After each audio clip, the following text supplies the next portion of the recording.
पट्टी है वो हमने नहर में लगाई थी, उसमें कम से कम ये तकरीबन 20 से 25 केकड़े लगे हैं। और ये मेरे भाई एक निकाल रहा। जी हाँ जी, केकड़े कितने निकाल दिए हैं आपने? 15 से 20 निकाल दिए, अभी निकाल रहे हैं। ये देखें 5 6 6 मैं आपको सड़क पे दिखाता हूँ सारे जो जो निकाले हैं अभी।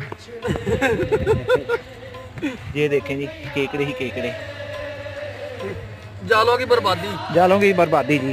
ये हमारे मुदस्सर भाई है जी मुदस्सर भाई कैसा महसूस कर रहे भाई आए हैं? हैं। बहुत अच्छा जी, बहुत अच्छा।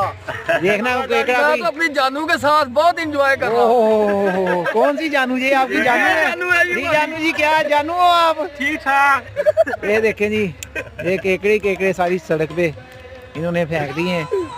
तो इंशाल्लाह आप हमारे साथ जुड़े रहे हैं इंशाल्लाह पूरे शिकार हमारे साथ की। है। आज ये हमारा ये 5वां दिन है टूर का, फिशिंग हमारे टूर का। साथ ये है। जुल्कैफ भाई हैं, इनकी ही मेहनत से ये भाई मेरे साथ इनका लिंक हुआ है, वरना मुझे तो शिकारी कोई नहीं मिल रहा था, मुझे तो सारे शिकारियों ने